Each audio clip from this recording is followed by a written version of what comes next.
Hey YouTube, what's going on? Just another day here in paradise. So, at work it's a little late. Um, Thought I'd piddle with some projects from home, so I'll show you what I'm working on today. I'm pretty excited about it. It brings back a lot of memories, so here we go. This is a Lancaster geared blower, number 40, and this has quite a bit of sentimental value.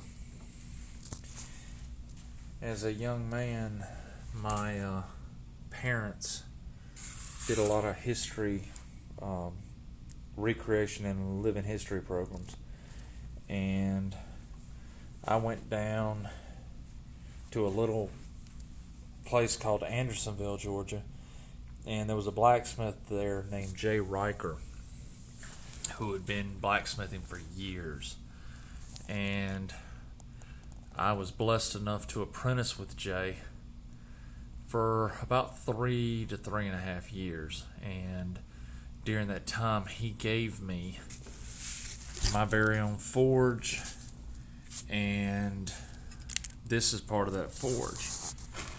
It is rough, hasn't been used in a while, and it's froze up. So we're going to look at what we can do to get it unstuck and see if we can figure out how to make it work again. So stick with me. Let's see what happens. Well, I've got the cover off. It had a bolt here and down here. That gear's a little loose, so is that one. So they don't seem like they're bound up, but something is definitely keeping it from turning.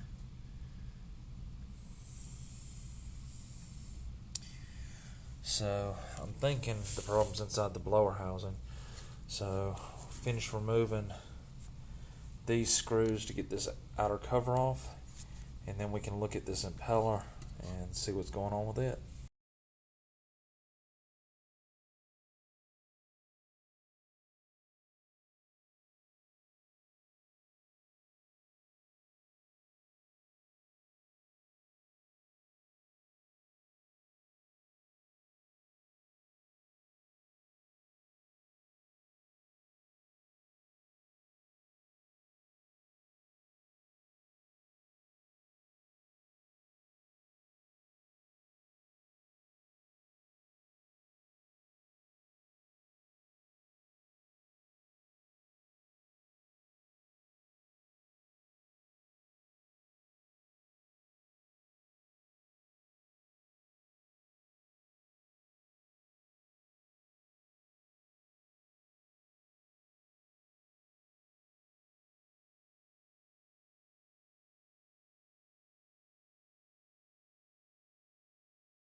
Alright, so here, and here, there were 3 bolts, and as you can see, there's quite a bit of grease and coal dust, so I had to go get a ratchet and use a screwdriver to scrape some of that out so I could get those loose, but they're loose now, so we can move on to the rest of it.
Alright, so there it is. We've got the shaft off after a little bit of penetrating oil.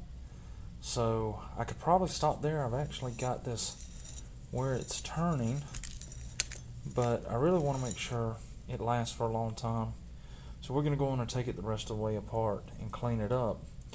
There's a square head bolt there and there that helps hold these shafts in, I believe. So we're going to go on and take that loose, get the rest of it, take it apart, and then we'll put the parts in some Evapor Rust. Not sponsored by them. In fact, I just started using the product a couple of weeks ago, and I really like it. So we'll probably let it soak in there, and then we'll start putting it back together and going from there. So stand by, let's see what happens. Okay, so interesting thing about this, there's a retaining pin right there. As the shaft pushes through, you can see the groove right there that retaining pin held in place.